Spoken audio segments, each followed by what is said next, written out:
Hello दोस्तों, इस video में आपको बताऊंगा कि वोल्ट मीटर और एम्पियर मीटर कैसे लगाते हैं। तो मेरे पास ये है वोल्ट मीटर और ये है एम्पियर मीटर। तो इन दोनों मीटरों को हम कैसे लगाते हैं इस वीडियो के अंदर मैं आपको ये बताऊंगा। तो ये मैंने पहले एम्पियर मीटर का अनबॉक्स किया है। तो इसे अब हम पॉलीथीन से निकाल लेते हैं। इसे लिफाफे के अंदर ये देखो पैक करके रखा है।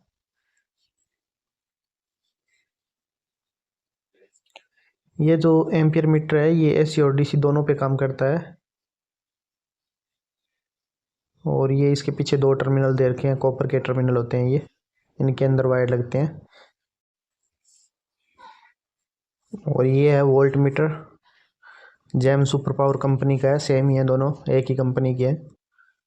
तो उसी तरह इसे भी पैक किया गया है, ये देखो पॉलीथीन के अंदर।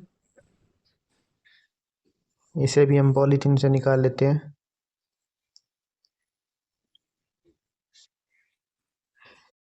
वोल्ट मीटर के अंदर भी दो टर्मिनल होते हैं। जिस तरह ये काम करता है उसी तरह ये देखो ये भी एसी और डीसी दोनों पे काम करता है।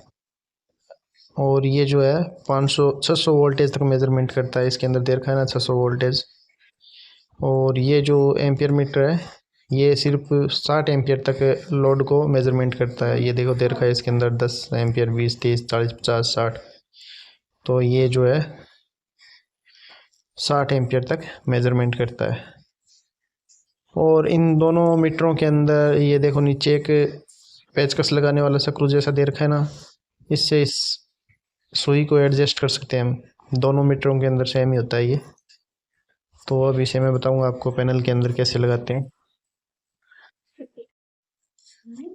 तो ये सिंगल फेज का स्टार्टर है, इसके अंदर ये इधर वाला सिस्टम है, यहाँ पे मैं लगाऊंगा एम्पियर मीटर। और ये जो दो वायर दे रखे हैं ये एम्पियर मीटर लगाने के लिए है। इसके अंदर पहले से एम्पियर मीटर लगा हुआ था, उसको खोल दिया जो ख़राब हो गया था। इसके लिए हमने वाला एम्पियर मीटर लगाए और साथ में बताऊंगा इसके कनेक्शन कैसे करेंगे। तो इसको है जो लोड के सीरीज़ के अंदर लगाया जाता है, श्रेणी क्रम के अंदर। तो आप फेज़ के श्रेणी क्रम में लगा सकते हैं। एक फेज़ को बीच में से वायर को काट के उसके बीच में लगता है ये। तो यहाँ से ये जो फेज़ है, फेज़ होते हुए इस वायर के अंदर आया, और ये जो दूसरा टर्मिनल है इसका होते हुए स्टार्टर के अंदर आ गया।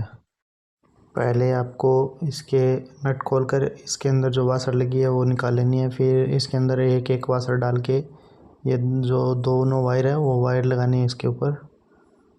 उसके बाद में उन वायरों पे एक एक वासर और रखनी है। उसके बाद में नट लगाने हैं। तो लगाने से पहले आपको ये देख लेना है कि ये कहीं उल्टा तो नहीं लगा रहे हैं, तो इसकी पहले जांच कर लेनी है आपको। उसके बाद में वायरों का कनेक्शन करना है। तो मैंने एक वायर का कनेक्शन कर दिया, इसी तरह आपको दूसरे वायर का भी करना है। उसके बाद में इसकी पेस्ट लगा करके अच्छी तरह इसको कस देना है। ये है वोल्ट मीटर, ये वोल्टेज मापने का काम करता है। तो अब मैं बताऊंगा आपको ये कैसे लगाते हैं। इसके पीछे भी दो टर्मिनल होते हैं। अगर आपको 3 फेज़ में लगाना होता है तो इसके अंदर 2 फेज़ लगेंगे, और अगर आप इसको सिंगल फेज़ में लगाते हैं तो इसके अंदर फेज़ और न्यूट्रल 2 वायर लगेंगे।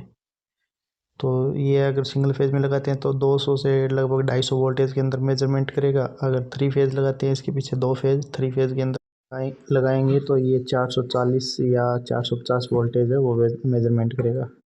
अब ये वोल्ट मीटर है, वो वोल्टेज बताने लगेगा जब हम इन दोनों किट फ्यूज़ों के अंदर फ्यूज़ लगाएंगे। फ्यूज़ लगाते ही ये जो वोल्टेज है वो वोल्टेज बताएगा। तो इसके अंदर एक फेज़ वायर जाएगा और एक न्यूट्रल वायर जाएगा, दोनों वायर इस तरह से इसके अंदर जाएंगे। ग्रिप लगाते ही ये वोल्टेज बताएगा।